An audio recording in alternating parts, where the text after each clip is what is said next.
বেশ কিছুদিন থেকে ভীষণ রকমের বিরিয়ানি খেতে ইচ্ছা করতেছিল। আর আজকাল অনেক অনেক বেশি পছন্দ হয়ে যাচ্ছে বিরিয়ানিটা। আসসালামু আলাইকুম এভরিওয়ান, সবাইকে আমন্ত্রণ জানাচ্ছি নতুন একটা ভিডিও দেখার জন্য। আজকে আমরা সবাই মিলে বিরিয়ানি খাবো, তো এই কারণে আমরা চলে গেলাম বিরিয়ানি রান্নার প্রস্তুতিতে।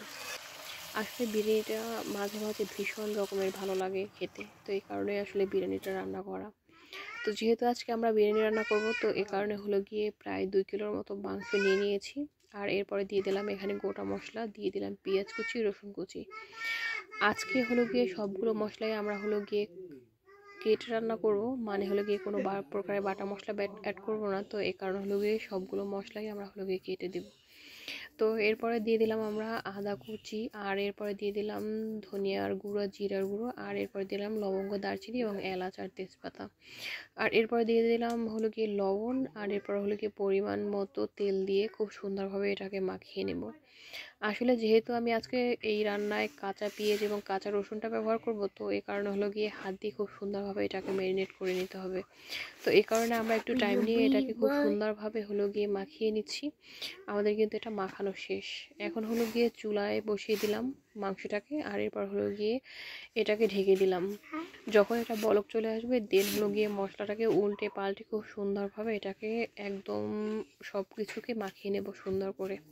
আর যখন এটা খুব সুন্দরভাবে মাখিয়ে নেওয়া হয়ে যাবে, দেন এটাকে আরও ঢেকে কিছু সময় রান্না করে নেব। আসলে বিরিয়ানিটা আমার মাঝে মাঝে ভীষণ ভালো লাগে। হলো গিয়ে দেখা গেল কী খাবো মন চায় যে মানে বিরিয়ানি খাই, এরকম একটা অবস্থা। ভাত যখন খেতে ভালো লাগে না, তখনই মাঝে মাঝে আসলে বিরিয়ানি রান্না ট্রাই করি। তো যাই হোক, এখন হলো গিয়ে আমার মোটামুটি রান্নাটা আসলে কমপ্লিট হয়ে যাচ্ছে। আসলে আজকে হলো গিয়ে আমি পাকিস্তানি স্টাইলে বিরিয়ানিটা রান্না করব না, রেগুলার যেভাবে রান্না করি সেভাবেই রান্না করব। যখন আমার মাংসটা হয়ে আসবে, মোটামুটি হয়ে আসবে, দেন হলো গিয়ে আমি এখন এই যে এই বিরিয়ানির মশলাটাকে অ্যাড করে দেব। বিরিয়ানির মশলাটাকে একটু বেশি পরিমাণে অ্যাড করে দেবো, কারণ আমার এখানে মেজারমেন্টটা হলো গিয়ে এখানে আমি যেহেতু চাল অ্যাড করবো, তো সেই মেজারমেন্টটা অ্যাড করেই আমার হলো গিয়ে বিরিয়ানির মশলাটা অ্যাড করে দিতে হবে। তো এ পর্যায়ে হলো গিয়ে আমি বিরিয়ানি মশলাটা অ্যাড করে খুব সুন্দরভাবে মাংসটার সাথে কষিয়ে নেব। আর এরপরে হলো গিয়ে যাতে বিরিয়ানির মশলার এক্সট্রা কোনো কাঁচা গন্ধ না থাকে, এই কারণে আমি বিরিয়ানির মশলাটাকে দিয়ে তারপরে হলো গিয়ে ঢেকে কিছু সময় রান্না করে নেব। বাস, আমার এটা কিন্তু ঢেকে রান্না করার ফলে একদমই আমার কিন্তু মাংসটা বিরিয়ানির জন্য রেডি। দেখেন একদমই পারফেক্টভাবে কুক হয়ে গেছে আমার। হলো গিয়ে এটা আমি একটু ভিজে ভিজিয়ে রাখবো। এখন আমি চলে যাব মেইন প্রসেসিংয়ে। আমার যেহেতু মাংসটা রান্না হয়ে গেছে, তো এই কারণে আলাদা একটা পাতিলে আমি এখানে কিছুটা পরিমাণে ঘি অ্যাড করে দিলাম। আর এরপর হলো গিয়ে বাসমতি চালটা নিয়ে নিয়েছি। আর আমাদের ইতালিতেও কিন্তু বাসমতি চালটা একদমই অ্যাভেলেবেল, কারণ আমরা এই চালটাই হলো গিয়ে রান্নায় ব্যবহার করি। সবসময় এই চালটা দিয়ে আমরা ভাত খাই, কিন্তু তারপরেও বিরিয়ানির একটা এক্সট্রা একটা চাল থাকে, তো সেটা দিয়ে হলো কি বিরিয়ানিটা খুব সুন্দরভাবে রান্না করে নেব আজকে। তো যাই হোক, যখন তেলটা গরম হয়ে যাবে, মানে ঘিটা গরম হয়ে যাবে, তখন হলো গিয়ে বাসমতি চালটা অ্যাড করে দিয়ে খুব সুন্দরভাবে তেলের মানে ঘিয়ের উপরে ভেজে নিব চালটাকে। কিছুক্ষণ ভেজে নেওয়ার পরে হলো গিয়ে যে মাংসটাকে আমি রান্না করে রেখেছিলাম, তো সেই মাংসটাকে আমি এখানে অ্যাড করে দিব। মাংসটাকে অ্যাড করে দিয়ে খুব সুন্দরভাবে চালের সাথে একদম মাখিয়ে নেব, খুব সুন্দরভাবে আসলে কষিয়ে নেব। যখন এটা প্রপারভাবে কুক হয়ে যাবে, মানে কষানো হয়ে যাবে, তখন হলো গিয়ে আমি গরম পানি অ্যাড করে দেব।